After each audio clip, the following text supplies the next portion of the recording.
Bonjour, je me présente Oscar Daniel Lachance. Je suis enseignant en pose de système intérieur et charpenterie à l'école professionnelle Paul Rousseau de Drummondville. C'est ma deuxième année d'enseignement. J'ai 45% de tâches en charpenterie puis 55% de tâches en pose de système intérieur depuis mes 2 ans. Présentement, je suis dans ma partie charpenterie. Ce que j'enseigne présentement, c'est toiture. Si je compare en fait le pose système intérieur avec charpenterie, en pose système intérieur, on n'offrait pas des fermes de toit directement en charpenterie. Pose système intérieur, c'est un métier qui s'apparente beaucoup à la charpenterie. La différence qu'il va y avoir, c'est qu'on est vraiment concentré dans tout ce qui est commercial. Par exemple, l'installation de portes d'acier, pose de gyps, division en acier. Parce qu'on ne veut pas avoir, exemple, une tour à condo en structure de bois. Dès qu'il y aurait un incendie au 7e étage, le bâtiment au complet pourrait prendre en feu rapidement. Tandis qu'une structure en acier et en béton ne peut pas vraiment prendre en feu. Ça fait que le bâtiment est beaucoup plus résilient à des dégâts d'eau, à des incendies. Ce qui permet que le DEP de pose système intérieur dure seulement 6 mois. On ne voit pas tout ce qui est coffrage, on ne voit pas tout ce qui est fabrication de meubles, par exemple. Partie toiture aussi, on ne fabrique pas nos fermes de toit, donc ça fait que le DEP est beaucoup plus court. Fait que DEP de 6 mois, comparativement à 1 an pour le DEP de charpenterie. Mais un charpentier peut faire l'ensemble du travail de quelqu'un qui a fait le DEP de pose système intérieur. C'est 2 emplois qui se côtoient beaucoup dans les milieux commerciaux. Puis moi, ayant travaillé surtout dans le milieu commercial, je préfère enseigner pose système intérieur, mais actuellement, ça ne me permet pas, je ne peux pas en fait enseigner l'année au complet en pose système intérieur.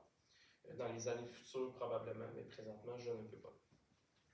Présentement, ce que je vais vous présenter, c'est la théorie en charpenterie, qui est une théorie sur la compétence 14 au niveau de la charpenterie, qui est toiture. Ce que je vais vous présenter, c'est ce que j'ai présenté en fait aux élèves la semaine dernière. Un long pan. Un long pan, c'est quoi? C'est une pièce de bois qui peut être un 2x4, un 2x6, un 2x8 ou une pièce de bois plus massive. C'est une pièce de bois en fait qui peut remplacer une ferme de toit, mais qui est faite à la main en fait, qui n'est pas faite en usine directement comme ça. Puis on voit qu'il y a un encoche ici.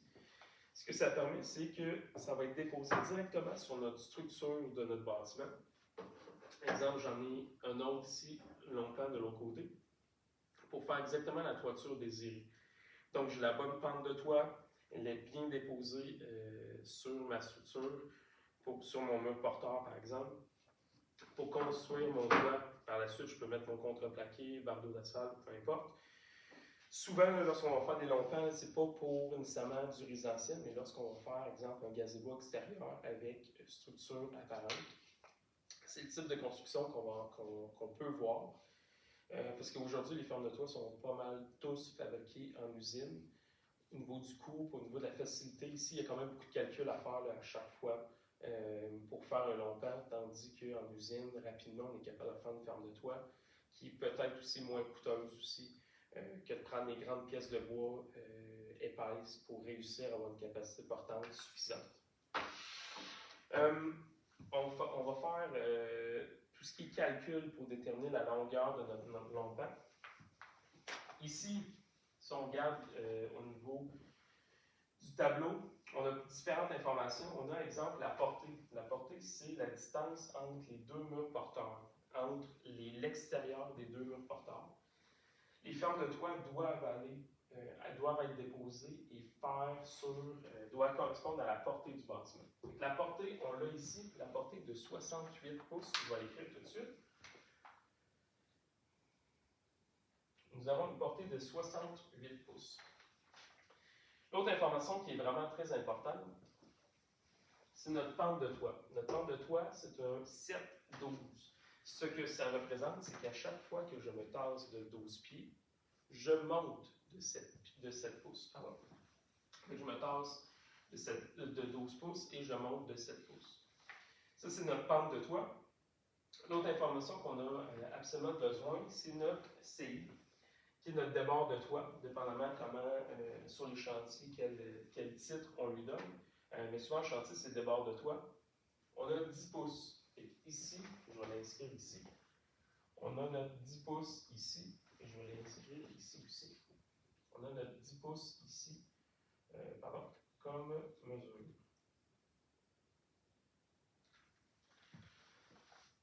C'est les trois informations essentielles. L'autre chose qui pourrait être très importante, c'est le type de bois qu'on utilise. Dans notre cas, le type de bois qu'on utilise, ça va tous être des 2x4. Pour simplifier, ça va être une petite toiture. On va figurer une petite toiture. Donc, ça va être des petites pièces de bois. Si on regarde ici, pour déterminer notre longueur de longtemps, on a besoin de différentes informations. Nous avons la portée. Et ma portée, elle, c'est l'ensemble des deux longtemps. Moi, c'est pas cette information-là que j'ai besoin. Ce que j'ai besoin, c'est vraiment un longtemps. Donc, j'ai besoin d'avoir la moitié de ma portée. Fait que je vais diviser ma portée en deux pour déterminer ma course, qui est la donnée que j'ai besoin. Donc, on va faire 68 divisé par 2, qui va nous donner 34. Je vais l'écrire ici. Ce que ça veut dire, c'est que notre pente de toit, on a notre 12,7. Et actuellement, ça c'est notre triangle de référence de notre toiture. Notre pente de toit est toujours un 7,12. Dans mon cas, c'est un 34, mais je ne connais pas ma hauteur.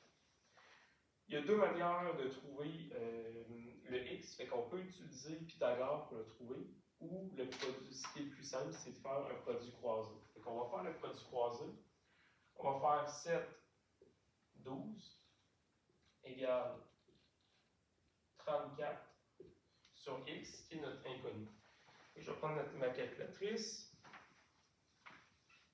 7 fois 34 divisé par 12.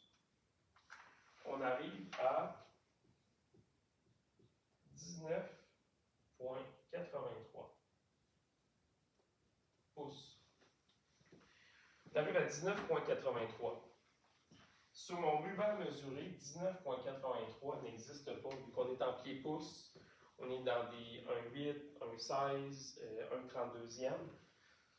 Si je veux mettre mon 0,82 à une mesure que je suis capable de mesurer sur mon ruban, on va le transférer en pieds-pouces.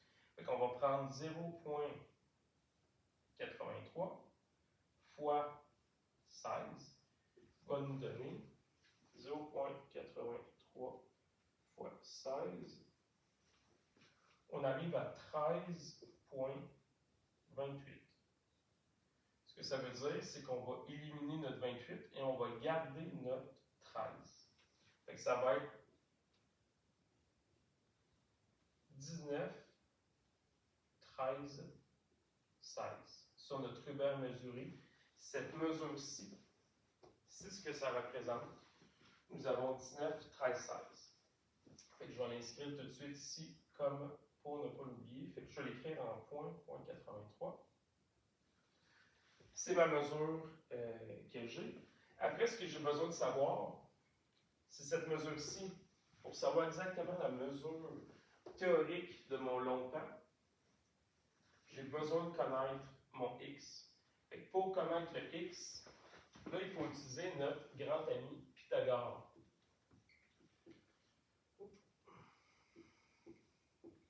Donc, c à la 2, on ne le connaît pas, plus 19,83 à la 2, plus 34 à la 2. On va le faire sur la calculatrice. 19 points. Normalement, je demanderai aux élèves de faire le calcul. Là, je suis seul, très seul dans ma classe à la 2. Donc, ça donne 393,23 plus 34 à la 2. 11,56. Si j'additionne les deux, 393,23.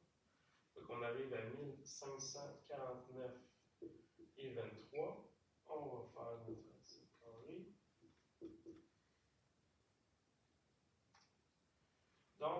arrive à un résultat de 39,36 pouces. Même chose, 0,36, 0,36. Je ne peux pas le mettre sur mon ruban mesuré vu que je suis en pieds-pouces. Donc, on va faire x 16 pour le mettre en fraction. Fait que 0,36 x 16 nous donne 5,76. Fait qu'on va l'arrondir à 6. Fait que 6 sur 16 qu'on va pouvoir réduire à 3 sur 8. Donc la réponse, ou 39,38. Il s'agit de ma longueur théorique